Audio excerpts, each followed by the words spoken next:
Con todos.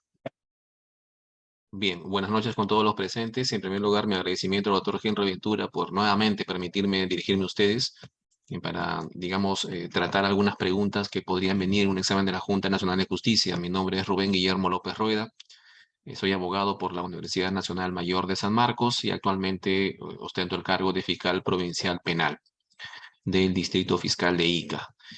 Ya habíamos en la sesión anterior desarrollado una introducción de la teoría del delito y avanzamos unas 6 preguntas de esta materia para terminar ahora con preguntas de la número 7 a la número 19. En primer lugar viene esta pregunta sobre el feminicidio, ya rápidamente para avanzar. Eh, en la sesión anterior tocamos preguntas sobre tipo la teoría del delito y esta es una pregunta sobre feminicidio que trae a colación justamente el dolo, la probanza del dolo. La pregunta es como sigue. Para acreditar el dolo en un delito de feminicidio resulta necesario. Las alternativas son realizar una pericia psicológica al agresor. Hay investigaciones por feminicidio donde la fiscalía dispone que el agresor sea evaluado por un perito psicólogo, en este caso por la unidad médico-legal. La pericia es sobre perfil psicosexual, ¿no? Y rasgos de personalidad. Usualmente el fiscal dispone, ¿no? Que el imputado, el investigado, el detenido por ese tipo de delitos sea sometido a ese tipo de pericias, ¿no? Rasgos de personalidad del presunto agresor y perfil psicosexual. Es un punto un aspecto muy puntual de la personalidad, ¿no? Por tanto, hay un acto de investigación de esa naturaleza, pero con esa pericia se probaría el dolo, se podría acreditar el dolo o probar el dolo. Esa es la primera alternativa. La segunda, analizar los antecedentes policiales, judiciales o penales. Nuevamente, este es un acto de investigación, pues bueno, en todo caso es una actuación que la Fiscalía siempre ordena en investigaciones, no solamente de feminicidio, sino también de toda índole. La pregunta es, ¿qué tendrían algo que ver los antecedentes de una persona respecto de hechos anteriores al que está siendo materia de investigación? La tercera alternativa, analizar los indicios objetivos del hecho criminal. Y la cuarta, acreditar la ferocidad de la muerte. O sea, estas son supuestamente alternativas para acreditar el dolo en el delito de feminicidio y en primer lugar hay que tocar un tema muy importante, ¿no? El dolo y sobre todo su probanza. La jurisprudencia de la Corte Suprema se ha decantado por señalar que el dolo no se puede probar, ¿no? Se puede probar la conducta objetiva, en términos objetivos, se puede probar, por ejemplo, el verbo rector matar, podemos probar la existencia de sujetos activos, sujetos pasivos, podemos acreditar o podemos probar los medios comisivos de un hecho criminal, pero el dolo no se prueba. El dolo, según terminología de la Corte Suprema, se imputa, el dolo se atribuye. Entonces es un proceso distinto, ¿no? Es un proceso distinto. No hay, por tanto, un elemento, un medio probatorio específico regulado en el Código Procesal Penal que nos diga, con esto probamos el dolo. No. Digamos, no existe un mecanismo que ingrese en la psique, en la cabeza de un investigado para saber qué es lo que pensaba al momento de realizar el hecho delictivo. No lo hay. Por tanto, el dolo exige un proceso de atribución, de imputación. El dolo se imputa a un sujeto, a un agente determinado. El dolo se atribuye a un sujeto determinado. No, no se prueba. Y por tanto, no hay ninguna prueba específica respecto del dolo. En ninguna parte encontraremos un acto de investigación que esté destinado exclusivamente a la probanza del dolo. El dolo se prueba en función del aspecto objetivo, del comportamiento en sí. Es el análisis del comportamiento, del contexto en el que se realiza el comportamiento delictivo, y esto no solo para el feminicidio, sino para cualquier tipo de delitos, en donde el juez, el juzgador, va a poder atribuir, de acuerdo al comportamiento desplegado por el agente, no, ahí sí esta persona obró con dolo, ¿no? Por tanto, el dolo simplemente es un proceso de atribución, no es objeto de probanza, es objeto de imputación o atribución. Si esto es así, doctores, no hay una prueba, no hay una pericia que sirva para acreditar el dolo. Por tanto, la alternativa A es una alternativa incorrecta. No sirve para, ahí dice acreditar, pero en puridad tendría que decir para imputar el dolo. Resulta necesario.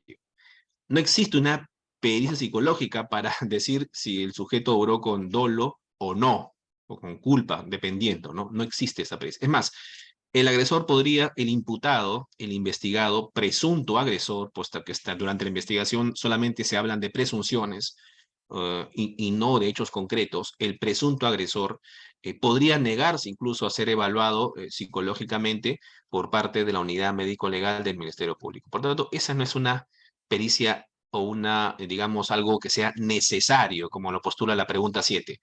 Analizar los antecedentes policiales, judiciales y penales tampoco, tampoco. ¿Por qué la Fiscalía dispone la realización de antecedentes policiales, o sea, digamos, recabar antecedentes de una persona? ¿Para efectos de la probanza del hecho? No. Para efectos del quantum de la pena, para, digamos, modular el quantum de la pena o la calidad de pena que va a tener una persona. Dependiendo, si la persona tiene antecedentes penales, es poco probable que al final pueda acogerse una pena suspendida, ¿no? O peor aún, una reserva de fallo condenatorio.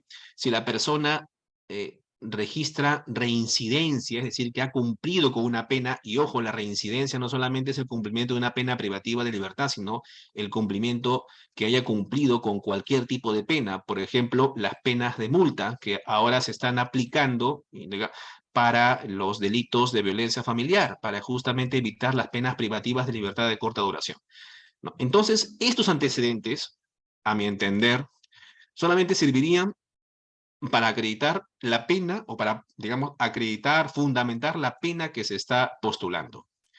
Pero los antecedentes policiales, judiciales o penales anteriores no podían servir para fundamentar o para acreditar un hecho que se está investigando actualmente. O sea, antecedentes respecto de hechos anteriores no servirían para probar un hecho actual, muy posterior, ¿no?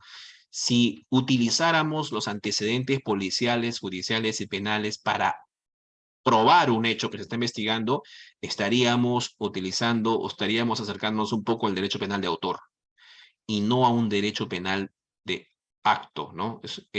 Por tanto, responsable esta persona porque ya tiene o ya registra determinada calidad, determinados antecedentes penales o determinadas intervenciones policiales o antecedentes judiciales, ¿no? Entonces, por tanto, utilizar este tipo de antecedentes para probar un hecho sería algo así como optar por un derecho penal de autor y no un derecho penal de acto.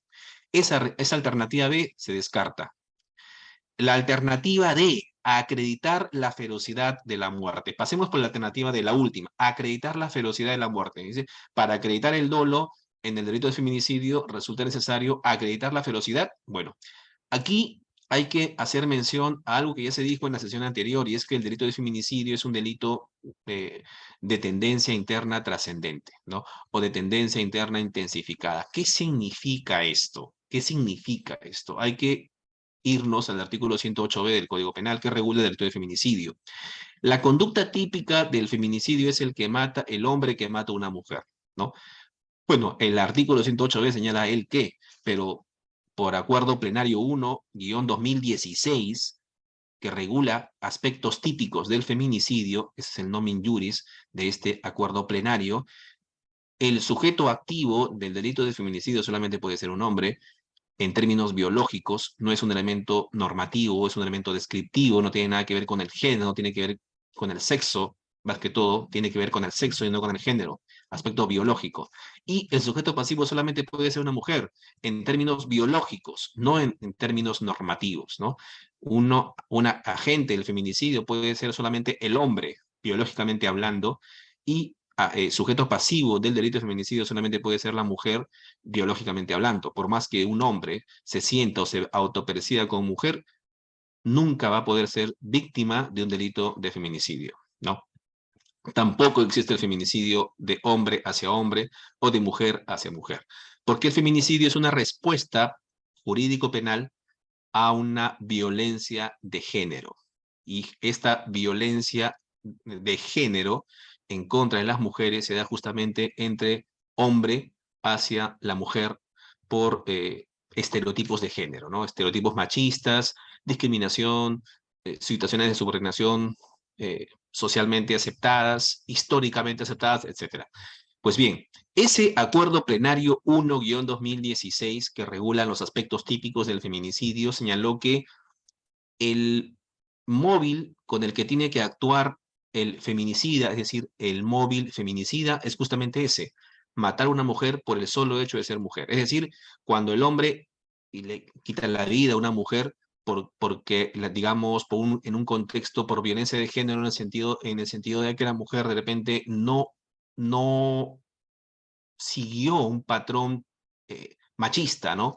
El hombre mata a la mujer porque la está discriminando, la está minusvalorando o está en una situación de subordinación la mujer hacia el hombre. Por ejemplo, la mujer no cocina cuando debiera cocinar y el hombre la ultima en este contexto, en esta circunstancia, diríamos que esa muerte se da en un contexto de feminicidio, ¿no? Ahí hay un móvil feminicida.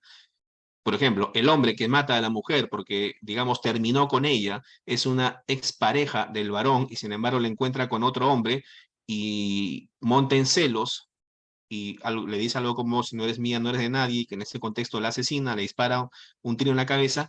Ese contexto de la conducta da a entender digamos, un estereotipo de género, un móvil machista, ¿no? Que la mujer no puede rehacer su vida fuera del hombre, ¿no? Por ejemplo, ¿no?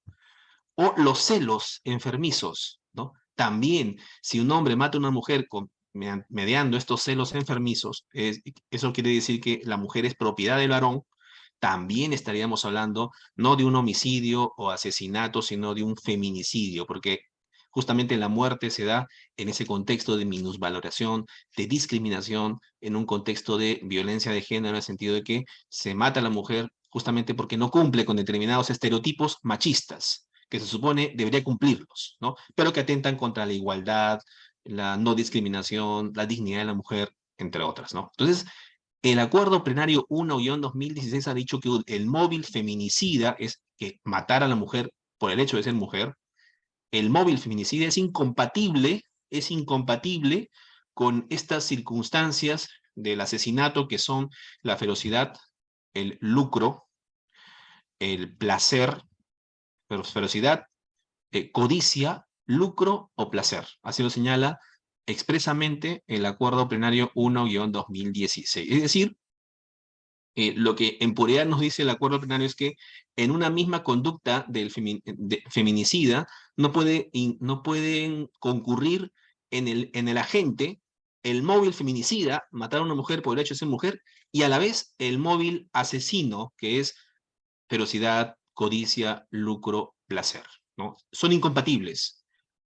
O el hombre mata a una mujer con estos móviles y por tanto comete asesinato, o el hombre mata a la mujer con ese móvil feminicida, matarla por el hecho de ser mujer, o sea, en contextos de discriminación, de subordinación, digamos, de estereotipo de género, la conducta es feminicidio, ¿no? Por tanto, esto de acreditar el feminicidio, la ferocidad de la gente, definitivamente es incompatible con el feminicidio y esa alternativa es incorrecta, ¿no? La única alternativa correcta es la alternativa C, analizar los indicios objetivos del hecho criminal. Claro, porque no solamente para el feminicidio, sino para cualquier otro delito, para imputar o atribuir dolo, hay que analizar el hecho criminal, ¿no? Los elementos objetivos, o sea, la conducta que se puede, porque ¿qué es el aspecto objetivo del delito si no es aquel comportamiento, aquello que se puede percibir por los sentidos? Entonces hay que analizar esa conducta que se puede percibir por los sentidos del hecho criminal, indicios objetivos del hecho criminal para advertir si esta persona al realizar su conducta ha actuado o no ha actuado con dolo, ¿no? Y sobre todo con el móvil feminicida. La alternativa C es ahí la alternativa correcta. Vamos a pasar a la siguiente. A ver, vamos a ponernos acá. Sí, mejor. En circunstancias, acá hay un caso. En circunstancias que Jorge Gutiérrez conducía su vehículo por inmediaciones de la cuadra 5 de la avenida Abancay, cercado de Lima, sufre un desperfecto en el sistema de dirección, por lo que comienza a perder el control del carro.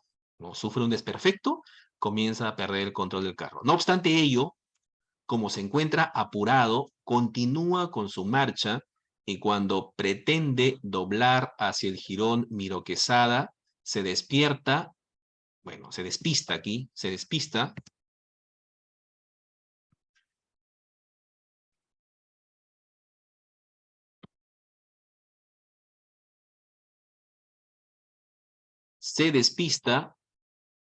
y atropella a Carlos Quirós Barba, a quien deja gravemente herido. Pero las personas que estaban en la zona le prestan auxilio al herido y lo llevan al hospital 2 de mayo. Lo llevan al hospital 2 de mayo.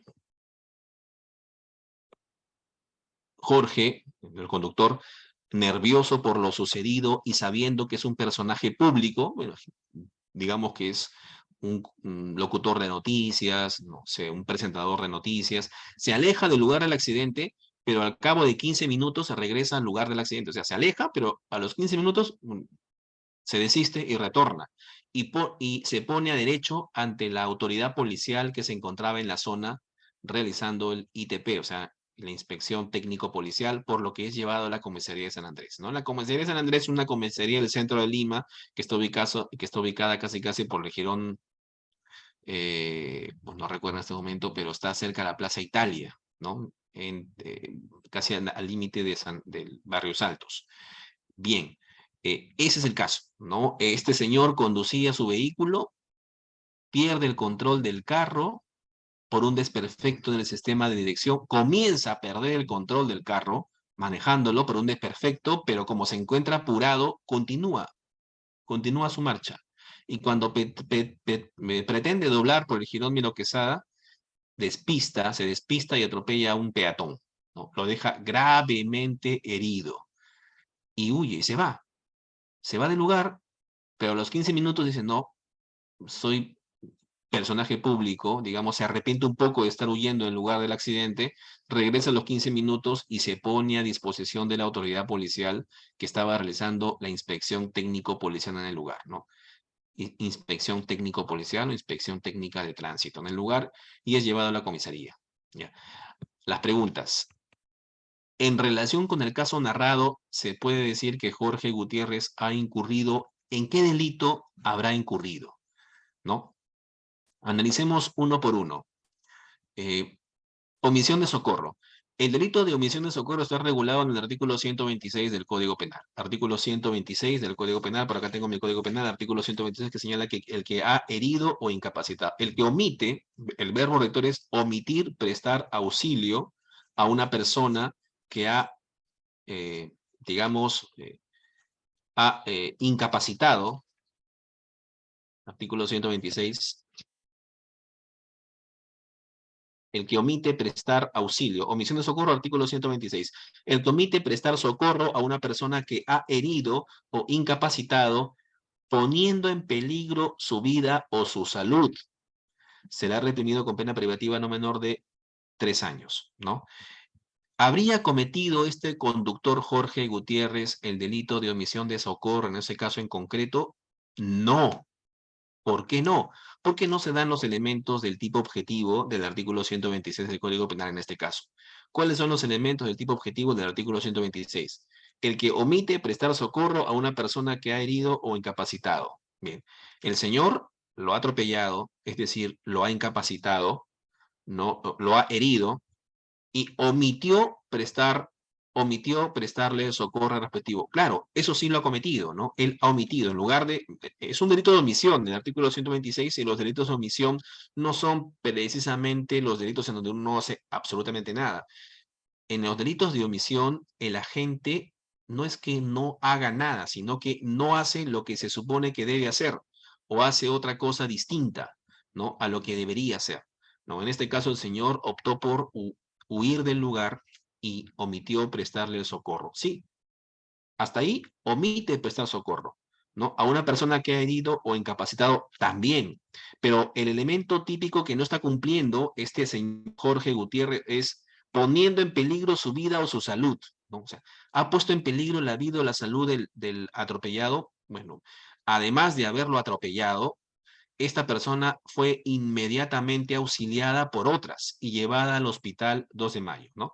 Pero las personas, dice, que estaban por la zona le prestan auxilio al herido y lo llevan al hospital 2 de mayo. Entonces, por tanto, ahí no se configuraría este delito de omisión de socorro a mi criterio, ¿no?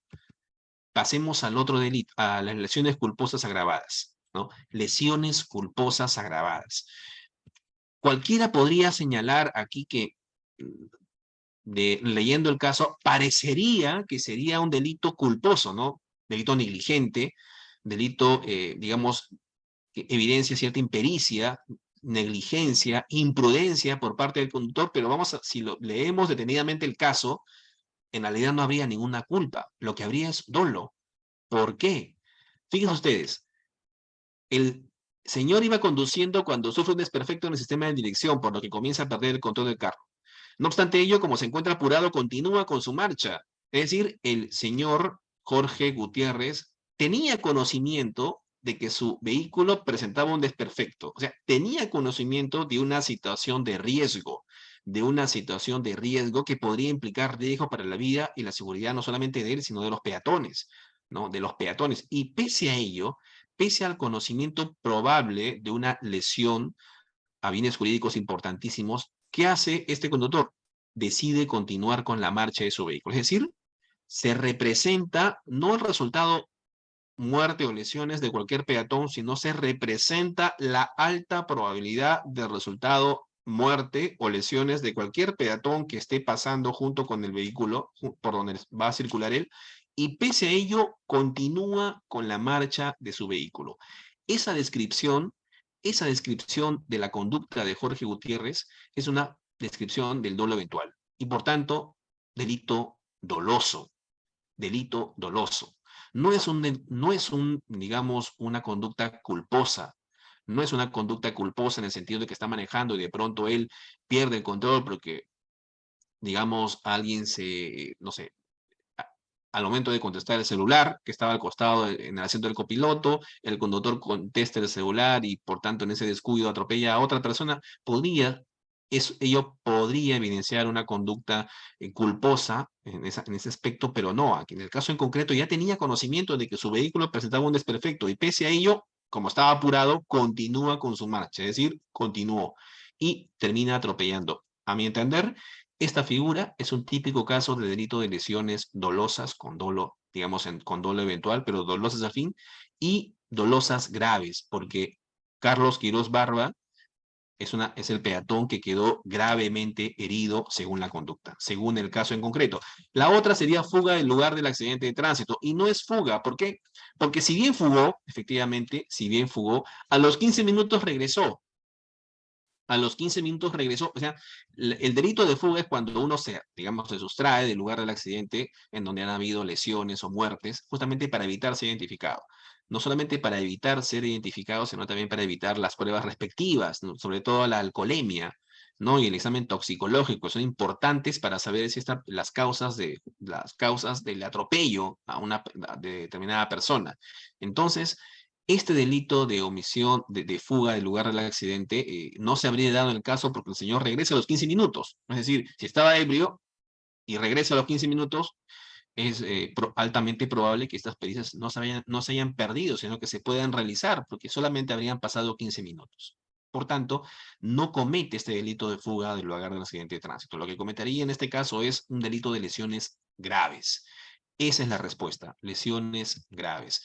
Con relación al delito de omisión de socorro y en relación al caso planteado con anterioridad, es correcto decir que Jorge Gutiérrez incurrió en este delito porque no socorrió al herido. Falso. ¿Por qué? Porque como ya lo hemos presentado hace un momento, en la omisión de socorro del artículo 126 del Código Penal, y ustedes lo leen textualmente, señala que esa conducta omisiva tiene que poner en peligro la vida o la salud del presunto agraviado. Nunca lo puso en peligro, o sea, el hecho, lo que puso en peligro la vida o salud del agraviado es el atropello en sí, pero la omisión de socorrerlo, no, porque habían otras personas en el lugar que le prestaron auxilio a esta persona. Distinto es que yo atropelle a una persona en medio del desierto, ¿no? Distinto es que yo atropelle a una persona, digamos, a la mitad de la Panamericana Sur, donde no hay centro poblado cerca, ¿no? No hay ninguna ciudad, posta médica, comisaría, nadie que pueda socorrer a esta persona. Y la atropello y la dejo para, digamos, a su suerte.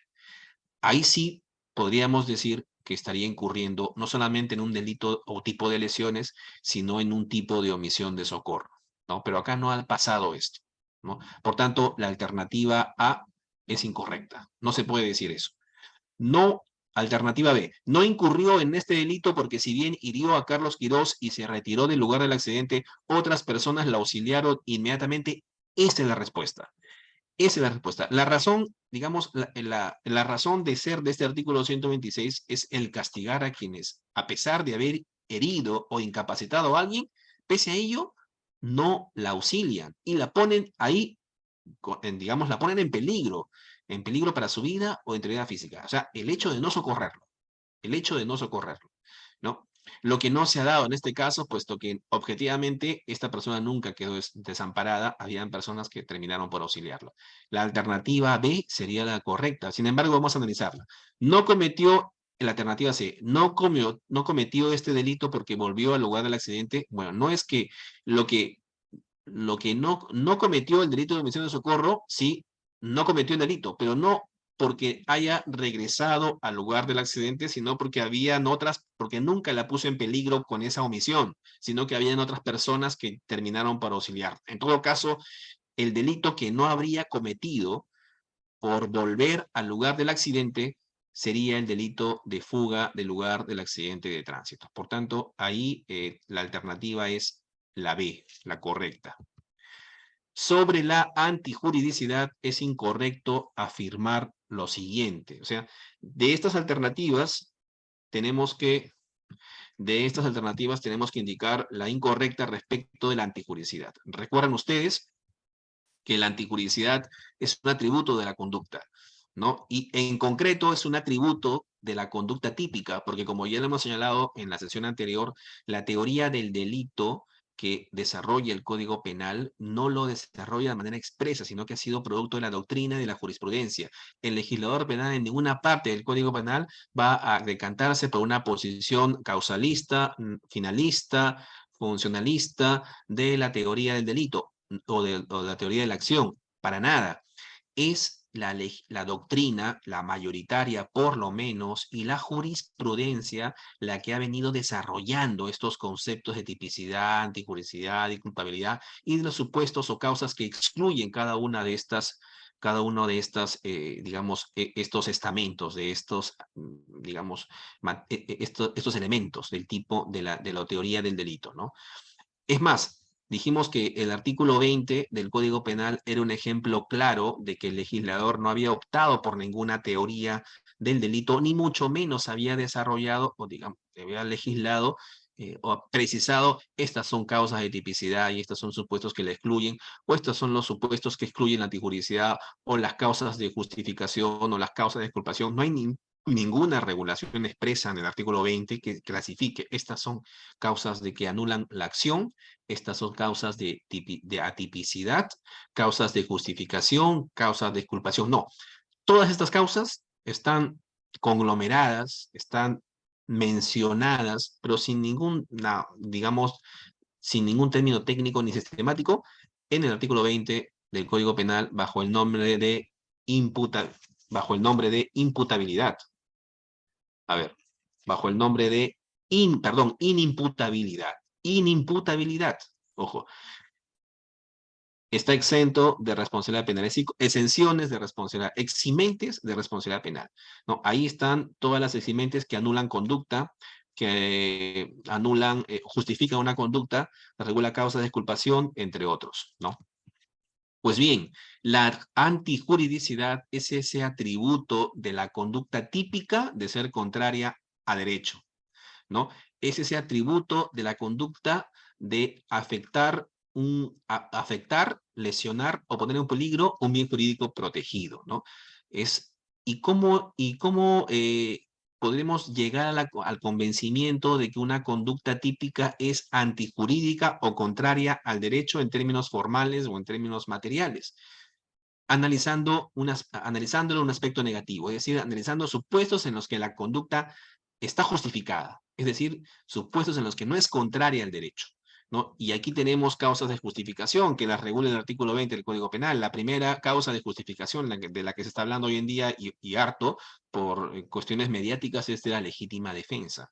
La legítima defensa es una causa de justificación por excelencia que requiere de tres requisitos o tres presupuestos. El primero es que tiene que existir una agresión ilegítima, por ejemplo. El segundo es que además de la agresión ilegítima tiene que existir una racionalidad en el medio que estoy empleando yo para defenderme, ¿no? El agente que se defiende, primero tiene que defenderse ante una agresión y no cualquiera, sino ilegítima, por donde se le mire, y tengo yo que defenderme, pero con medios racionales, excluyéndose aquí la proporcionalidad de los medios, porque como lo dijimos anteriormente, ya no se exige la proporcionalidad, ¿no? Si te atacan con un cuchillo, tienes que defenderte con un cuchillo, no con un sable, ni con una pistola o metralleta o lo que sea, ¿no? Porque no hay proporcionalidad entre los medios que se están viendo, ¿no? El que te está atacando te ataca con un cuchillo y tú no te puedes defender con una, digamos, con una metralleta, ¿no? Algo así, ¿no? De la proporcionalidad de los medios se pasó y se modificó a la racionalidad de los medios. Y aquí hay que analizar si es que el medio empleado, por más que sea desproporcionado objetivamente hablando con el medio que está utilizando el atacante, es el único que tienes para defenderte, ¿no? Es racional defenderte con un arma ante un ataque de cuchillo si es el único medio que tienes a la mano, o si es racional dependiendo de la gente que te ataca y de la persona víctima que se está defendiendo. Puede ser un tipo fornido con un cuchillo y la víctima una mujer embarazada o una mujer con cierta discapacidad que no tiene otra arma que esta pistola, este revólver, ¿no? Entonces, y además hay que ver si este medio que emplea, que es el único que puede tener el agente, cumple con la finalidad de cesar esa agresión, de repeler esa agresión. Si es razonable que el medio que emplea cese o, digamos, sirva para superar esa agresión ilegítima, entonces es un medio racional. Entonces, ese segundo elemento es la racionalidad de los medios, no la proporcionalidad que ya no se utiliza. Y el tercer elemento de legítima defensa es que el sujeto que se defiende no haya provocado, no haya propiciado suficientemente la agresión. Es decir, que no haya provocado la agresión en el agresor, ¿no? Que no lo haya propiciado, ¿no? Que no lo haya, digamos, pechado o provocado de tal manera que ya se sabe objetivamente que la agresión ilegítima se iba a dar, ¿no? Puesto que si ha habido provocación suficiente, ya no habría legítima defensa, ¿no? Esos a grosso modo son las causas de justificación y sobre todo la legítima defensa. Y con eso vamos a pasar a resolver la primera pregunta. La primera alternativa es, las causas de justificación son situaciones específicas reconocidas por el derecho, sí, así son, en las que la realización de una conducta típica se encuentra autorizada o permitida. Esa es una definición correcta de antijuridicidad. Esa alternativa A es la verdadera, pero como a mí me piden la alternativa incorrecta sobre antijuridicidad, no la voy a marcar. Pasemos a la segunda. La legítima defensa exige como uno de sus requisitos que exista previamente una agresión ilegítima. Eso es correcto, puesto que nadie se defiende si no es ante una agresión ilegítima como primer presupuesto y el más importante, ojo, y el más importante. Por tanto, esa alternativa es correcta, es verdadera, no es mi respuesta. La siguiente, en el estado de necesidad justificante, el agente lesiona un bien jurídico ajeno para evitar la lesión de un bien jurídico propio o ajeno de mayor valor. Esta alternativa también es correcta. Como ya lo hemos señalado también, en los estados de necesidad son situaciones de peligro a bienes jurídicos, digamos, la vida, integridad física, libertad, patrimonio, domicilio, etcétera, ¿no?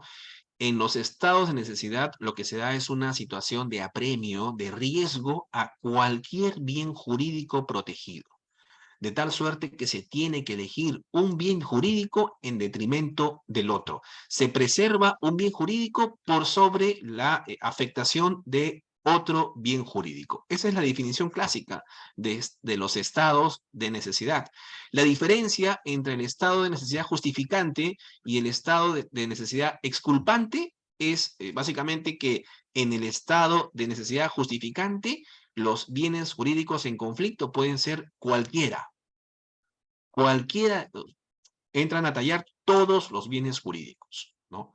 Y se decide el de mayor valor, a diferencia del estado de necesidad exculpante en donde los bienes jurídicos en conflicto necesariamente tienen que ser aquellos importantísimos como la vida, la libertad, la integridad física. Vida, libertad, integridad física. Por tanto, una primera característica que diferencia un estado de necesidad justificante con un estado de necesidad exculpante es que en el estado de necesidad exculpante, primero, solamente entran en conflicto tres bienes jurídicos: vida, libertad e integridad física. Y segundo, que en el estado de necesidad exculpante no hay una primacía de un bien jurídico por sobre el otro, no la hay, sino que los bienes jurídicos parecen ser del mismo nivel, en donde el sujeto puede tranquilamente elegir proteger un bien jurídico o el otro, a diferencia del estado de necesidad justificante, en donde el agente solo tiene que preservar o proteger el bien jurídico de mayor valor por el de menor valor. Ejemplo clásico: el sujeto que está huyendo de su atacante que tiene, por ejemplo, un cuchillo o un machete y quiere ultimarlo, quiere alcanzarlo para matarlo. Yo estoy corriendo, me está persiguiendo un sujeto que me quiere matar y lo único que puedo hacer, por ejemplo, para huir es romper la cerca del vecino, ingresar a su casa y salir por ahí, ¿no? Rompí la cerca del vecino, cometió daños. Ingresé a la casa del vecino, delito de violación de domicilio, pero lo estaba haciendo, digamos, estaba actuando bajo un estado de necesidad justificante. ¿Era mi vida o era el patrimonio del vecino o la inviolabilidad de su domicilio? Por tanto, ahí, por más que mi conducta haya sido típica de daños y típica de violación de domicilio, será justificada en atención a que el bien jurídico vida prima por sobre el bien jurídico patrimonio o inviolabilidad de domicilio. Un ejemplo clásico del estado de necesidad exculpante es el clásico ejemplo de la tabla de Carneades, en donde un náufrago termina matando al otro porque el tablón en la tabla de madera que lo sostenía solamente podía sostener a uno. En ese caso en concreto, no cabe, digamos, que la vida de un náufrago prime por encima de la vida del otro. Es vida versus vida. Ahí no hay ninguna, digamos, no estamos hablando de bienes jurídicos totalmente distintos, ni uno que debe primar por sobre el otro. No hay ponderación, a eso voy. No hay ponderación en el estado de necesidad exculpante. Ahí la vida es vida contra vida. Y por tanto, en esas circunstancias, al náufrago no se le puede exigir que soporte la muerte para defender la vida del otro. No. En esas circunstancias no se le puede exigir a la gente una conducta conforme a derecho, es decir, dejarse morir, y por tanto ahí, si mata al otro, es para defenderse, para que él pueda sobrevivir, y por tanto ahí no responderá penalmente, no es culpable, por estado de necesidad exculpante, ¿no? Que se analiza a nivel de la culpabilidad. Pero esta alternativa en el estado de necesidad justificante, la gente lesiona un bien jurídico ajeno para evitar la lesión de un bien jurídico propio o ajeno, pero de mayor valor. Allá hay ponderación y por tanto esa alternativa también es correcta, pero no es mi respuesta, porque me están pidiendo la alternativa incorrecta. La incorrecta es la alternativa D, porque la antijuridicidad puede ser o material o puede ser formal. Y la antijuridicidad es formal cuando existe una contrariedad u oposición de la conducta con el ordenamiento jurídico, y es material cuando la conducta lesiona o pone en peligro un bien jurídico protegido. Es meramente concepto, y ese concepto no está traducido acá. Aquí esa alternativa D es totalmente errada. Es la antijuridicidad formal la que entra, en la que significa oposición de conducta con el ordenamiento jurídico. Esa es la respuesta, alternativa D. Pregunta número 11, o caso número 11, para pasar a las preguntas respectivas. A ver. César se encuentra a bordo de su vehículo en un cruce de las avenidas esperando el cambio de luz del semáforo para continuar con su recorrido. De pronto observa que en la avenida transversal una camioneta con unas polarizadas cierra el paso a un auto convertible manejado por una joven mujer, luego de lo cual descienden dos sujetos armados con pasamontañas y apuntan sus armas hacia la mujer. En una rápida reacción, César pone en marcha y acelera su vehículo y logra embestir a uno de los delincuentes, causándole una muerte instantánea, mientras que el otro sube a la camioneta y huye del lugar a toda velocidad, ¿no? Aquí tenemos un caso que puede pasar, ¿no? Estoy manejando mi vehículo, de pronto observo que de una camioneta con unas polarizadas descienden sujetos que previamente le cierran el paso a otro vehículo que está siendo manejado, es un auto convertible, por una mujer, bajan sujetos con pasamontañas, apuntan sus armas hacia la mujer, ¿no? Y en una rápida acción mía, lo acelero, atropello y causo la muerte instantánea a uno de los sujetos, pero el otro huye en esa camioneta del lugar a toda velocidad. ¿En qué caso estamos aquí? La pregunta que sigue es, César podrá alegar, claro, porque ahí hay una muerte, la del sujeto que es atropellado por César, claro, el sujeto que baja con pasamontañas y arma apuntando a una mujer en un auto convertible, y ¿a quién le atribuimos esa muerte? ¿Quién será responsable? ¿Qué César, porque César realizó la conducta, él atropelló al sujeto? La pregunta es, ¿qué podrá alegar César, se entiende, como una eximente de responsabilidad penal? Estado de necesidad justificante, es legítima defensa, estado de necesidad exculpante o miedo insuperable. Bueno, es claro que estamos ante un caso de legítima defensa, puesto que hay una agresión ilegítima. Ahí, en ese contexto, hay una agresión ilegítima por parte de los dos conductores con pasamontañas y armas que bajan y están amenazando a la mujer que está en el auto convertible. No se aprecia, se descarta los estados de necesidad porque no se aprecia un conflicto de bienes jurídicos. No lo hay. No hay un conflicto de bienes jurídicos, ¿no? Sino que aquí estamos ante una agresión ilegítima por parte de esas personas. Y si estamos ante una agresión ilegítima, evidentemente tenemos que pensar en legítima defensa. Y es una legítima defensa no a favor de un tercero, que en este caso no es César el agredido, sino es una tercera persona. Entonces, César está defendiendo una legítima defensa a favor de tercero, una legítima defensa de tercero, legítima defensa de tercero, César. Por tanto, esa sería la alternativa correcta, legítima defensa de tercero. Pero analicemos por qué no es miedo insuperable. El Código Penal regula nuevamente en el artículo 20 el miedo insuperable, artículo 20, numeral 8, no, numeral 7. El que obra compelido por miedo insuperable de un mal igual o mayor. El que obra compelido por miedo insuperable de un mal igual o mayor, ¿no? El miedo insuperable se analiza al nivel de la culpabilidad, ya lo dijimos en la sesión anterior, y bueno, se dan ejemplos como, por ejemplo, poner la pistola en la sien de otra para que falsifique una firma en un cheque, por ejemplo, ¿no? O digamos, secuestrar a la familia de un banquero, de un funcionario bancario, para que éste sustraiga cantidades de dinero y así poder pagar el rescate. Por ejemplo, sería un supuesto de miedo insuperable.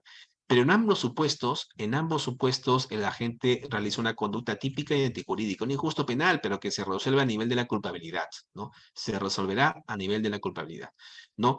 El agente que comete el delito tiene que estar compelido por este miedo insuperable. Su conducta tiene que estar casi obligada por este miedo insuperable. No parece que haya obrado César con miedo insuperable cuando en una acción rápida pone en marcha y acelera su vehículo. No se ve ese miedo.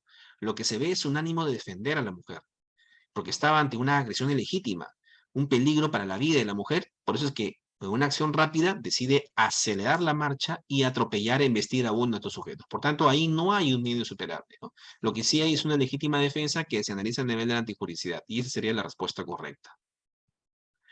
Siguiente caso. Leonardo, un joven universitario, estaba transitando por el Jirón Quilca del centro de Lima, quería comprar algunos libros para sus estudios, por lo cual había ahorrado 500 soles. Sin embargo, antes de llegar a su destino, o sea, antes de llegar al Jirón Quilca, unos bandidos empiezan a atacarlo. Unos bandidos empiezan a atacarlo con un cuchillo y le piden que entregue todo su dinero. Leonardo, quien además era un experto luchador, decide repeler el ataque de manera no violenta, ¿no? Repele el ataque. Ahí estamos hablando ya en caso de legítima defensa, ¿verdad? Está caminando, tiene dinero, va a comprar sus libros, pero de pronto es sorprendido por unos bandidos que empiezan a atacarlo con un cuchillo. Es una agresión legítima. Le piden que entregue su dinero y Leonardo, como es experto luchador, decide repeler el ataque. Hay una agresión ilegítima y hay una utilización de medios, hay una, digamos, utilización racional de los medios. Vamos a ver si ha sido racional el repeler el ataque por parte de Leonardo. Dice, decide repeler el ataque de manera no violenta, ¿no? Como es un experto luchador, entiendo, utilizando su experticia, quiere defenderse ante sujetos con cuchillo, ¿eh? Sin embargo, uno de los malhechores también practicaba lucha, ¿no? También practicaba lucha, por lo que Leonardo decidió utilizar el paralyzer, ¿no? Y logró reducir a sus atacantes, a quienes dejó inconscientes por un día, dado que usó dicha arma con mucha temeridad, ¿no? Aquí habría que analizar si la utilización del paralyzer ha sido una utilización racional de los medios de los que tenía a la mano Leonardo, o si la defensa apelando la defensa física, apelando a su experticia en la lucha, era una utilización racional de los medios de los que tenía Leonardo en ese momento ante dos bandidos, bueno, ante bandidos, hay una pluralidad, y encima que utilizaban cuchillo, ¿no? La pregunta, ¿es correcto afirmar, Leonardo obró en legítima defensa? Una alternativa que podría ser, pero pasemos a la siguiente. No existe legítima defensa en la conducta de Leonardo, dado que no hubo racionalidad del medio empleado. Así es.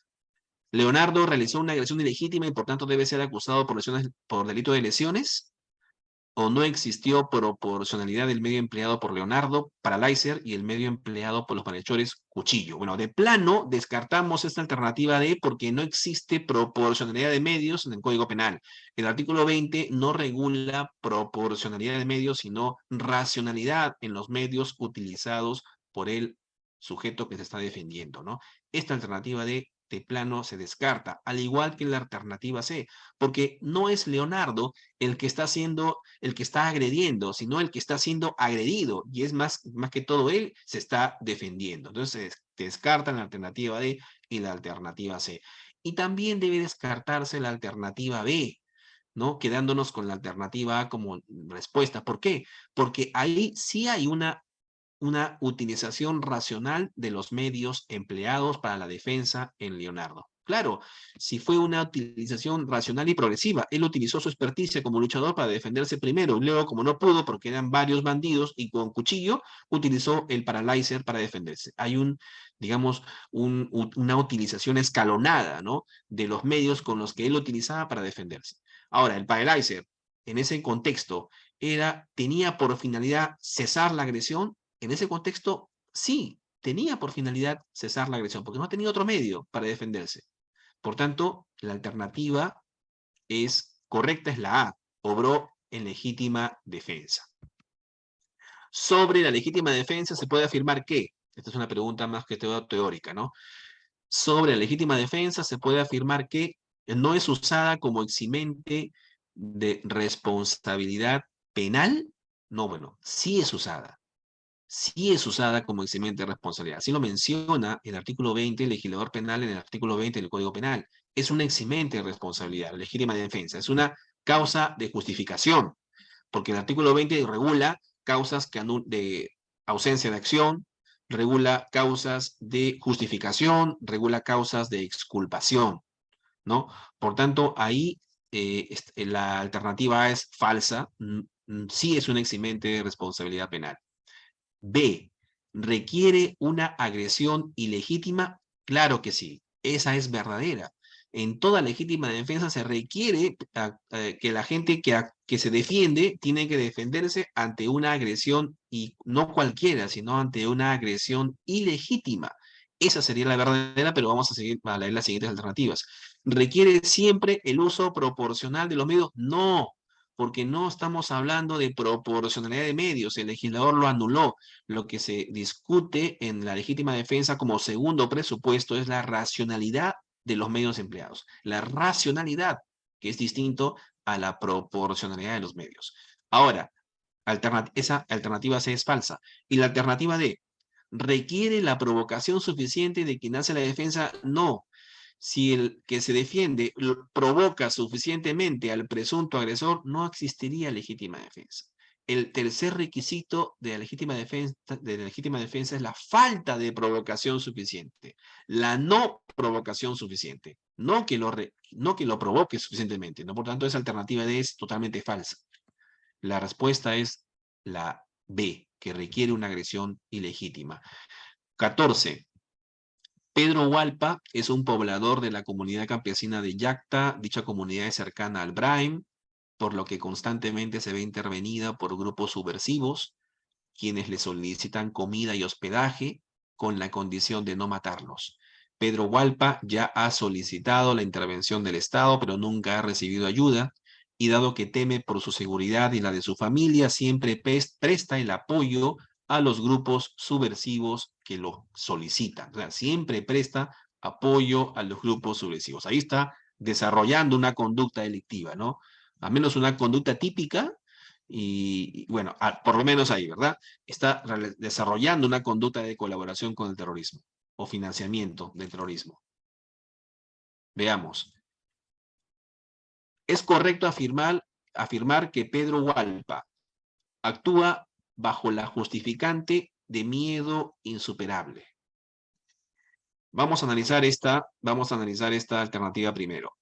Aquí se tiene que descartar de plano la alternativa A, porque el medio insuperable no es una justificante, no es una causa de justificación, es una causa de exculpación. Recuerden ustedes que la culpabilidad requiere 3 presupuestos: imputabilidad, conocimiento potencial de la ilicitud del hecho y exigibilidad de una conducta conforme a derecho. ¿Cómo se estudian estos presupuestos de la culpabilidad? Estudiando aquellas circunstancias que la excluyen o que las excluyen. Por ejemplo, en la imputabilidad, ¿qué es lo que excluye la imputabilidad? La anomalía psíquica, grave alteración de la conciencia, alteraciones en la percepción o la minoría de edad, ¿no?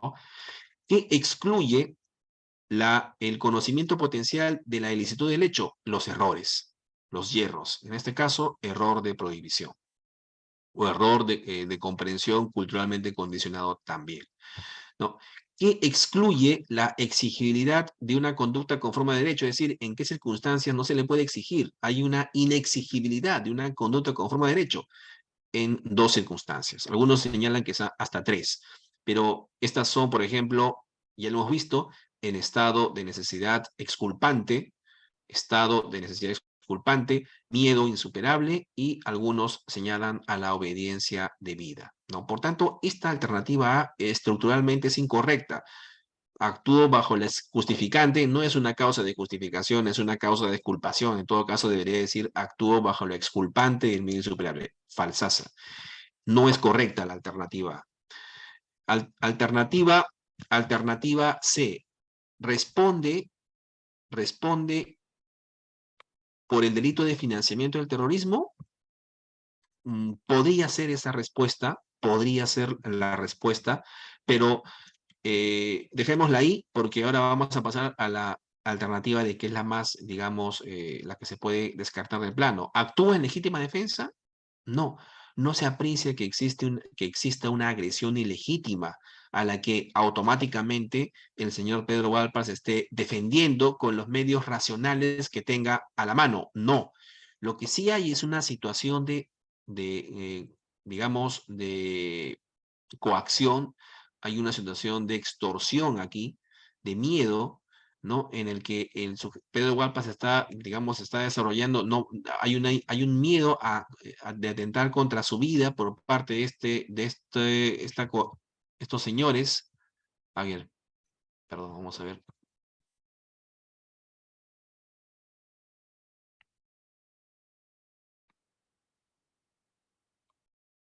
Estos grupos subversivos están atentando contra la vida. Hay una amenaza cierta inminente a la vida de Pedro Hualpa. No solamente hay un peligro hacia la vida, sino hacia su integridad física, hacia su libertad, por parte de estos grupos subversivos hacia Pedro Hualpa y a toda la comunidad campesina de Yacta. Entonces, ahí podríamos decir que hay un medio insuperable. No, no podríamos decir que hay una acción ilegítima, no lo hay, a la que tengan que defenderse de manera inmediata. No, hay un peligro, hay un miedo insuperable por el cual Pedro Alpo estaría realizando una conducta típica y es más, diría hasta antijurídica, contraria al derecho, pero de la cual no sería culpable, no sería responsable porque estaría actuando bajo el miedo insuperable, ¿no? Porque hay un miedo, un temor de que atenten contra su vida y la de su familia. Por tanto, la alternativa B sería la correcta, ¿no? Actúa bajo miedo insuperable. No va a responder por el delito de financiamiento del terrorismo, sino que va a actuar bajo esta circunstancia, esta causa de exculpación que es el miedo insuperable, ¿no? 15. Diga usted cómo se regula el error de prohibición. Aquí hay que hacer una breve exposición, ¿no? En el sentido de que los errores en el derecho son o bien son hierros, son equivocaciones respecto o bien de la realidad o bien de una circunstancia o bien de la ilicitud de una conducta, ¿no? El error de prohibición es ese hierro, es esa distorsión de la realidad respecto de la ilicitud de la conducta. O sea, el sujeto cuando el sujeto actúa con error de prohibición, está errando respecto de la ilicitud de la conducta que está realizando. El sujeto cree firmemente que la conducta que está realizando es lícita, cuando en realidad es ilícita. Entonces, ese error en el sujeto se le conoce como error de prohibición y se analiza al nivel de la culpabilidad, ¿no? La conducta ha tenido que ser típica y antijurídica para recién analizar el error de prohibición que está ubicado, el error sistemáticamente a nivel de la culpabilidad. Por tanto, el error de prohibición no puede retrotraer su análisis a etapas anteriores a la culpabilidad. El error de prohibición no ataca la antijuridicidad, mucho menos ataca la tipicidad. Por ello, no podemos plantear que el error de prohibición tenga que ver con el tipo doloso o culposo. De plano, todas las alternativas que hablen sobre delitos culposos o dolosos tienen que descartarse. ¿Por qué? Porque el error de prohibición no puede afectar la tipicidad de la conducta, no puede afectar el tipo subjetivo, no lo puede afectar. El error de prohibición solamente puede atacar la culpabilidad. ¿Y cómo se ataca la culpabilidad? Disminuyendo la responsabilidad penal, dependiendo de si el error es vencible o invencible. ¿Dónde se regula esto? ¿Dónde se encuentra el tratamiento jurídico del error de prohibición? En el artículo 14, segundo párrafo del Código Penal, cuyo primer párrafo regula el error de tipo. El error de tipo es un error que se analiza a nivel de la tipicidad. Y el error de tipo excluye el dolo. Por eso es que el tratamiento jurídico es este, para el error de tipo. Si el error de tipo es vencible, el sujeto va a responder, pero no por dolo, por culpa, porque fue negligente, fue imprudente al actuar, ¿no? El sujeto desconocía uno de los elementos del tipo, uno o algunos de los elementos del tipo objetivo de la conducta. Actuó con error de tipo. Por tanto, se le castiga no por una figura dolosa, sino culposa. Y si el error es de tipo, es invencible, no responderá penalmente. La conducta no es típica, no responderá penalmente. Ese es el tratamiento jurídico del error de tipo, el error sobre el desconocimiento de uno o algunos de los elementos del tipo objetivo. El clásico ejemplo es acceder carnalmente con una menor de 13 años, pero en el entendido de que tenía 14 o tenía 15 o tenía 16. Ahí hay un hierro en el sujeto, hay digamos, un hierro en la realidad por parte del sujeto que cuando está accediendo con una menor de 13 años, él desconoce que tenía 13, pensaba que tenía 15.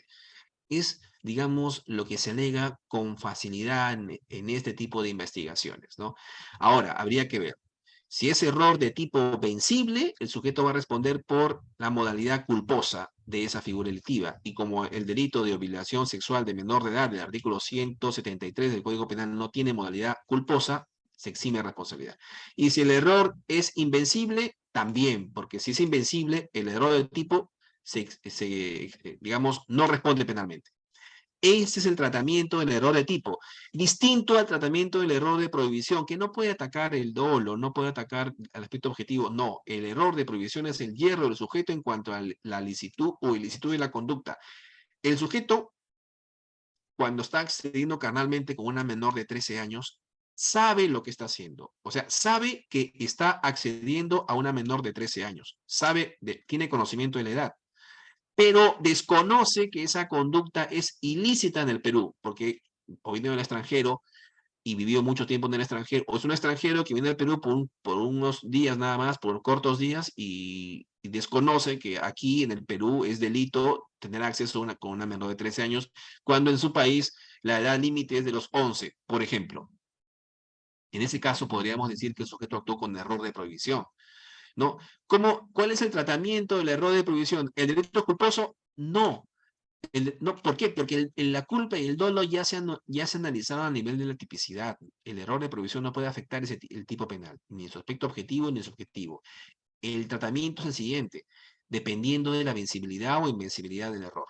Si el error de prohibición en el que actuó el agente al realizar la conducta, que en este caso es acceder carnalmente a una menor de 13 años, es vencible, se atenuará la pena. Se atenuará su culpabilidad y eso implica una atenuación de la pena. Es todo lo que tiene, en la culpabilidad lo que se discute es pena, atenuación o exclusión, ¿no? Y si el error de prohibición con el que actúa el sujeto o agente cuando realiza la conducta es invencible, lo exime de responsabilidad penal. Ese es el tratamiento del error de prohibición en el Código Penal peruano, artículo 20, artículo 14, segundo párrafo de nuestro Código Penal. Y con eso vamos a las alternativas. Ya podemos responder fácilmente estas alternativas. Perdón. A ver, acá. Diga usted cómo se regula el error de prohibición. Si es vencible, deberá castigarse como conducta culposa. Falso. No tiene nada que ver la culpa con el error de prohibición. Si es vencible, el juez podrá castigarla tampoco como culposa. Otra, no tiene nada que ver la culpa. Hay una, digamos, inconsistencia estructural en esa alternativa B porque la culpa está a nivel de la tipicidad y el error de prohibición está al nivel de la culpabilidad. Esa alternativa B también es falsa. C, si es vencible, el juez atenuará la pena. Si es invencible, excluirá la responsabilidad. Esta es la alternativa correcta. Esta es la alternativa. La D es falsa porque usted ve, si es vencible o invencible, da lo mismo, el juez deberá siempre atenuar la pena. No, el juez atenúa la pena cuando es vencible, cuando el agente podía salir del error. Ahí atenuará la pena. Y si el error de prohibición es invencible, es un eximente, ¿sí? De responsabilidad. No es una causal de no se atenúa la pena, sino se exime de responsabilidad penal. La alternativa correcta es la C, entonces. Siguiente pregunta.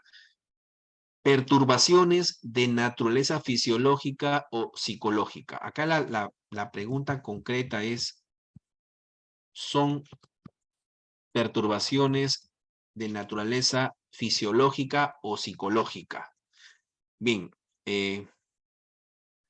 tiene que ver con la imputabilidad porque las alternativas justamente son circunstancias que excluyen la imputabilidad en el agente, ¿verdad? ¿Qué es la imputabilidad? ¿Qué es la imputabilidad? Es la capacidad de culpabilidad, ¿no? ¿Cuáles son los presupuestos de la imputabilidad? ¿No? Digamos, en la conciencia de la capacidad de comprender el carácter delictivo de una conducta, la capacidad de comprender el carácter delictivo de un hecho, como primer presupuesto de la imputabilidad, y el segundo presupuesto es la la capacidad de poder ajustar su comportamiento de acuerdo a esa comprensión. De acuerdo, son los presupuestos de la imputabilidad. ¿Cómo se excluye la imputabilidad? Con las causales de inimputabilidad, que son las 4 que estamos viendo. La anomalía psíquica es de orden patológico, es una enfermedad mental. Son los vulgarmente, comúnmente a los que llamamos loquitos, ¿verdad? Es esa anomalía psíquica la que en definitiva termina por convertir a una persona en imputable, ¿no? Tiene una enfermedad patológica, cerebral, psíquica. La oligofrenia, por ejemplo, es una anomalía psíquica, ¿no? Que es de orden patológico. Las alteraciones de la percepción también pueden ser causales de inimputabilidad, por ejemplo, los ciegosordos, ciegomudos, cuando no puedan comprender el carácter delictivo del hecho o no puedan ajustar su conducta de acuerdo a esa comprensión. Hay ciegosordos, ciegomudos, que fácilmente no son inimputables, o sea, son perfectamente imputables, pero hay situaciones en las que estas alteraciones terminan por impedirles comprender ese carácter delictivo, ¿no? En esos casos, cuando estas alteraciones les impiden comprender el carácter delictivo del hecho o les impiden ajustar su propio comportamiento de acuerdo a esa comprensión previamente establecida, entonces ahí diremos que son inimputables, ¿no? El ejemplo clásico de los ciegosordos, ciegomudos, etcétera, ¿no? Y la minoría de edad, como ya lo dijimos en la sesión anterior, el menor de 10, no es que el menor de 17 o 15 o 14 sean imputables, sino que el régimen jurídico el Código Penal, digamos, el régimen jurídico penal es distinto. El régimen jurídico penal es distinto. No, minoría de edad no es propiamente hablando una causal o un supuesto de imputabilidad. No lo es, porque la legislación penal especial para menores de edad regula consecuencias jurídicos penales para los menores de 14 años. La edad límite para responder penalmente es 14 años. De 14 a menos de 18 hay consecuencias jurídico penales, medidas socioeducativas que tienen finalidad preventiva. Tienen una finalidad preventiva especial. Sin embargo, el artículo 20 todavía lo sigue mencionando como causal de inimputabilidad, ¿no? Pero propiamente hablando no lo son. Esta definición de perturbaciones de naturaleza fisiológica o psicológica es una definición muy, muy rebuscada de las graves alteraciones de la conciencia, que a diferencia de la anomalía psíquica que son, digamos, enfermedades propiamente dichas de orden patológico, son enfermedades, la grave alteración de la conciencia son generalmente perturbaciones de orden fisiológico, psicológico, así está definido por la doctrina, es muy puntual esta pregunta, y son los casos, eh, por ejemplo, de la drogadicción, de los estados de sonambulismo, circunstancias así, ¿no? Perturbaciones pasajeras, ¿no? Que pueden llegar a, digamos, a llegar a tal nivel en el sujeto de que le impidan comprender que está cometiendo un delito, o de repente le impidan poder ajustar su comportamiento de acuerdo a esa comprensión. Esa es la clásica definición de grave alteración de la conciencia, y esa sería la respuesta. No tienen orden patológico, no son enfermedades, son solamente perturbaciones. Las enfermedades, las que tienen los loquitos, las oligofrenias, la psicosis, esas sí son supuestos de anomalía psíquica, ¿no? Y ya más o menos para ir acabando el caso 7, rapidito nomás. Aprovechando la situación de calamidad como consecuencia de las lluvias y desbordes de ríos que trajeron desgracias a la población de Catacaos, Rosenda y su esposo Aníbal han convencido a la familia de Marisol, que acaba de cumplir 18 años, para traerla a Lima con el objeto de que trabaje para ellos en la discoteca de la cual son propietarios. Ya en Lima, los esposos, ¿no? Rosenda y Aníbal, le dicen a Marisol, que tiene 18 años, por ejemplo, ¿no? Por si acaso, que comenzará a trabajar en el bar, pero que eventualmente tendrá que intimar con los clientes, a lo cual inicialmente Marisol accede, pero luego Marisol se da cuenta que en realidad la están comprometiendo con la prostitución, ¿no? A lo que al final Marisol termina accediendo, porque si no accede, perderá el ingreso económico que necesita para ayudar a sus padres, ya que los esposos, ¿no? Rosenda y Aníbal la han amenazado con quitarle todo lo que le han dado y arrojarle a la calle si no accede a esta prostitución, ¿no? Todo ello se descubre por la intervención policial que se hizo al establecimiento. Los esposos Rosenda y Aníbal afrontan una denuncia por trata de personas, ¿no? Ese es el ejemplo clásico de la trata, ¿verdad? Ese es un típico caso de trata que por lo general no es de un país a otro, pero también se puede dar la trata dentro del territorio nacional.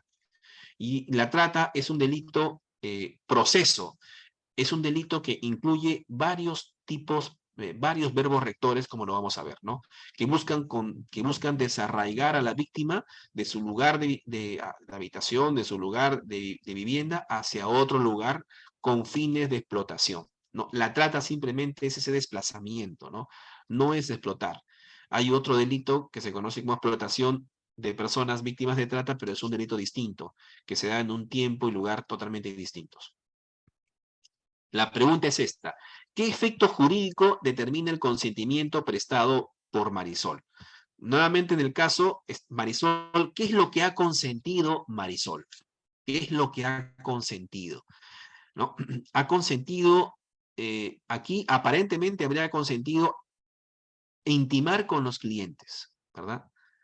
Pero luego se da cuenta que en realidad la están comprometiendo a la prostitución, a lo que al final accede, porque si no, accede, dice, porque si no, perderá el ingreso económico. En primer lugar, hay que revisar el tipo penal de la trata de personas. Este delito hace poco nomás ha sido trasladado o es considerado como un delito contra la dignidad. Está regulado en el artículo 100, está regulado en el artículo 129-A del Código Penal, delitos contra la dignidad humana. Hace poco nomás, este delito ha pasado a formar parte de ese grupo de delitos que afectan la dignidad, ¿no? Y la trata está regulada en el artículo 129-A, que dice: los verbos rectores de la trata son, por ejemplo, ¿no? Captar a la persona, transportarla, trasladarla, acogerla, recibirla o retenerla en territorio de la República o para su salida o entrada del país y con fines de explotación, ¿no? Pero hay medios comisivos para la trata, ¿no? Mediante violencia, o sea, uno capta a una persona o retiene o transporta o acoge o recibe con estos medios comisivos. Si no se dan los medios comisivos, no se da delito de trata. No, si no se dan los verbos rectores, tampoco se da el delito de trata. Si el agente con realizar estas conductas no tiene esa especial intención distinta del dolo cuando señala la trata con fines de explotación, tampoco se da la trata. Ojo, no tiene que darse la explotación, ¿no? Para que se configure la trata. El agente tiene que trasladar a esta persona, realizar cualquiera de los verbos rectores con esa especial intención, con esa especial finalidad, con fines de explotación. Pero no se requiere llegar a explotarla para que se configure la trata, ¿no? Ahora, ¿cuáles son los medios coercivos de la trata? La violencia, amenaza u otras formas de coacción, privación de la libertad, fraude, engaño, abuso de poder o de una situación de vulnerabilidad, concesión o recepción de pagos o de cualquier beneficio. El caso que nos plantea es un caso en donde Marisol se encuentra en un estado de vulnerabilidad, aprovechando la situación de calamidad como consecuencia de las lluvias y desbordes de ríos que trajeron desgracia a su familia. Es convencida por los imputados para que se trasladen, para trasladarla a la ciudad de Lima y eventualmente también para iniciarla en la prostitución. O sea, esa era la finalidad. Por tanto, ahí cualquier eventual consentimiento no tendría ningún efecto legal porque habría operado una modalidad, un medio comisivo que es aprovechándose de la situación de vulnerabilidad. Si ese es el contexto, el tipo penal, vamos a ver cuáles son las alternativas. ¿Qué efecto jurídico determina el consentimiento prestado por Marisol? ¿Constituye una causa de tipicidad que determina la imposibilidad de la imputación penal? No, falso. ¿Por qué? Porque el tipo penal ya construye una relación pormenorizada de medios comisivos, y una de ellas es el aprovechamiento de una situación de vulnerabilidad. Y por tanto, ahí ese consentimiento no tiene efectos jurídicos. Esta alternativa A es falsa. D, no determina efecto jurídico alguno, pudiéndose proceder a la imputación penal. Esa es la alternativa correcta. ¿Por qué? Porque hay una situación de vulnerabilidad que acarrea que el consentimiento no sea válido por parte de Marisol. Pero leamos la alternativa C. Determina una causal de exención de responsabilidad que no influye en la apreciación de la culpabilidad. No, no tiene nada que ver la culpabilidad acá. Todavía estamos analizando el tipo penal, ¿verdad? Estamos analizando tipicidad, no culpabilidad todavía. D. Determina una circunstancia de justificación que elimina la antijuricidad de la acción. Tampoco, tampoco. Estamos todavía a nivel de la de la tipicidad. Estamos a nivel de la tipicidad.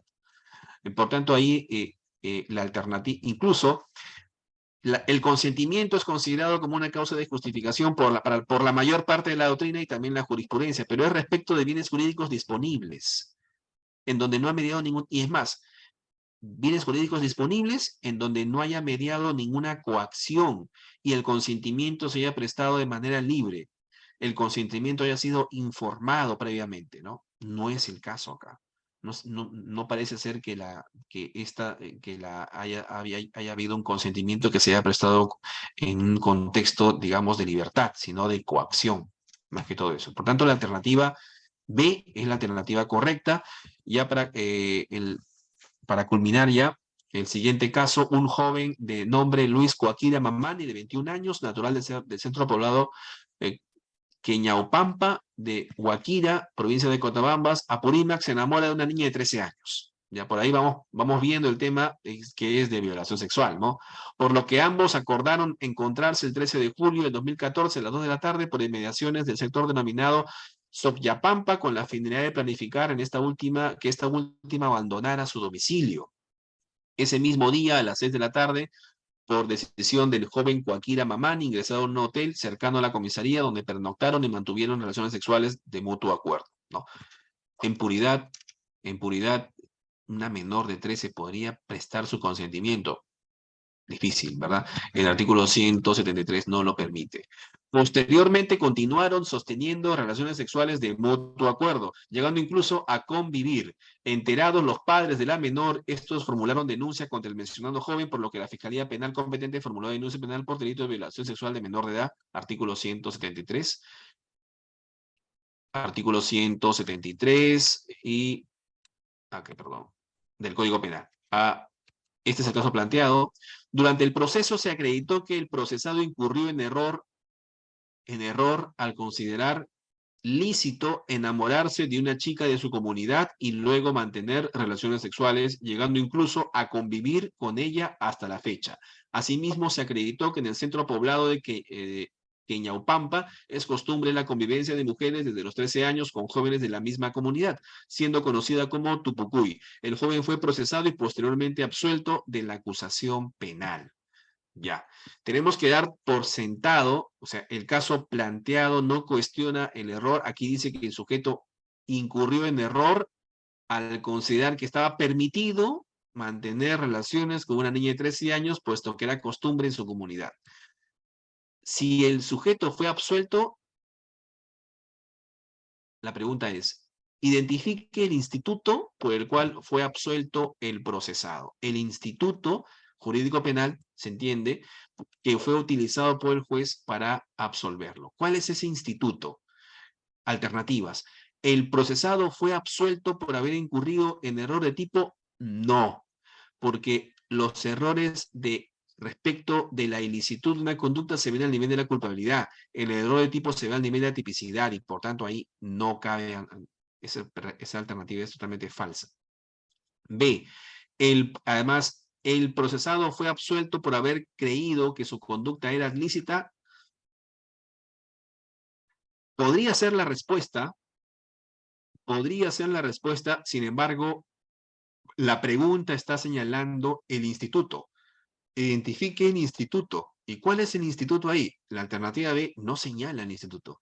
Si vamos a la alternativa C, el procesado fue absuelto por haber incurrido en un error de comprensión culturalmente condicionado. Claro, esa es la respuesta. Está regulado en el artículo 15 del Código Penal. Si nos piden el instituto por el cual fue absuelto, ese es el instituto jurídico penal. Error de comprensión culturalmente condicionado. El sujeto creía por sus costumbres que acceder carnalmente con una niña de 13 años y convivir con ella estaba permitido, porque estaba permitido en sus costumbres. Pensó que también estaba permitido en la costumbre de la generalidad, ¿no? A nivel nacional, y no era así. Sin embargo, fue absuelto por ese instituto. Pero sigamos. El procesado fue absuelto por haber incurrido en error de prohibición vencible. No. En primer lugar, porque el error de prohibición vencible atenúa la pena y aquí el sujeto fue absuelto. Hay una contradicción flagrante y por tanto la alternativa es C, es la correcta. Y finalmente, ya para culminar, Maruja es la esposa del fiscal provincial penal de Chota, ¿no? Maruja es esposa de un fiscal en Chota, con quien tiene 11 años de casada y 3 hijos. Ella es maestra de escuela y eventualmente colabora con su esposo ayudándolo a redactar sus dictámenes y denuncias. Perdón. Pero lamentablemente la enfermedad de uno de sus hijos ha traído la desgracia a la familia y no cuentan con los medios económicos suficientes para solventar la grave enfermedad renal que lo aqueja.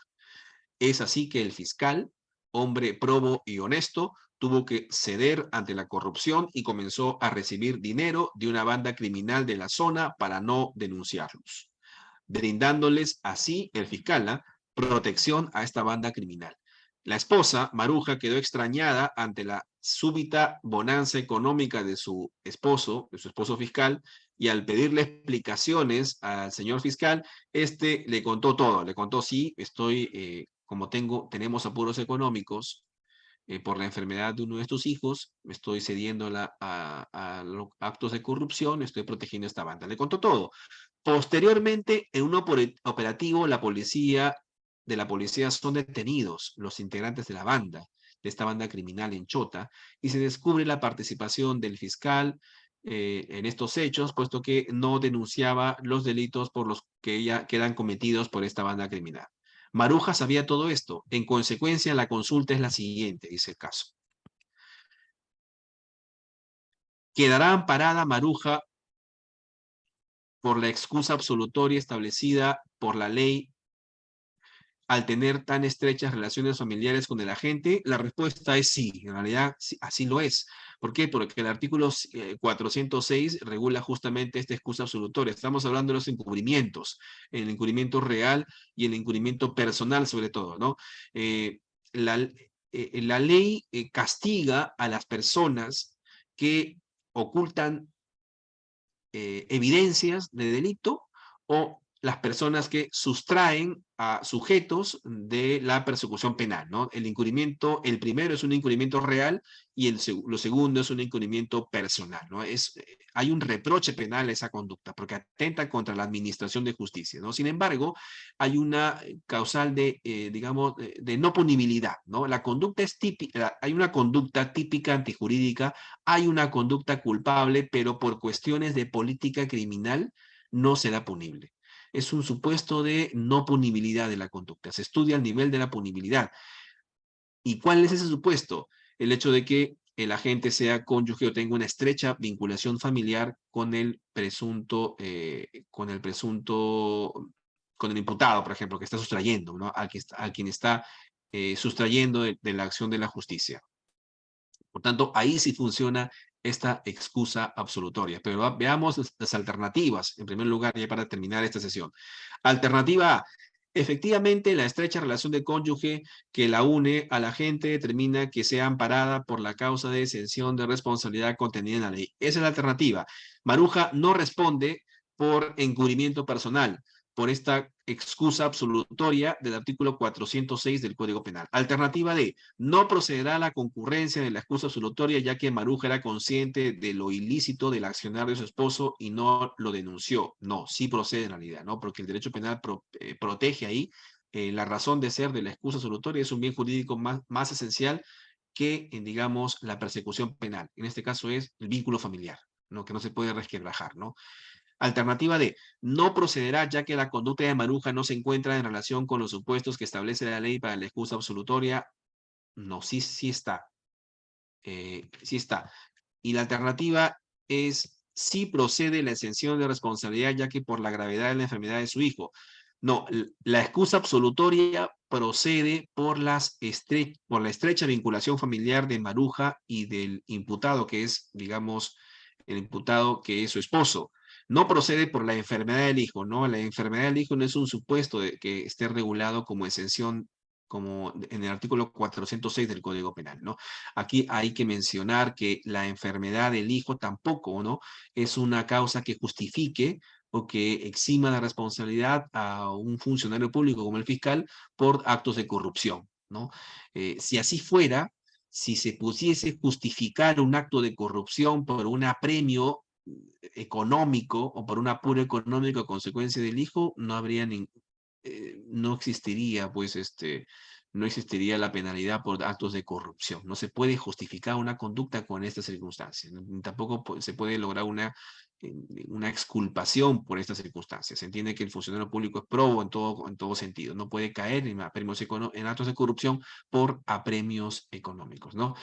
Bueno, doctores, con eso he culminado la exposición y agradezco nuevamente a INLADES y al doctor Henry Ventura por permitirme dirigirme a ustedes y bueno, no sé si habrá preguntas, alguna observación a estas preguntas que he presentado. Gracias a todos. Buenas noches, doctor Rubén, por su brillante ponencia. Doctores, buenas noches nuevamente. Si tiene alguna pregunta para el ponente.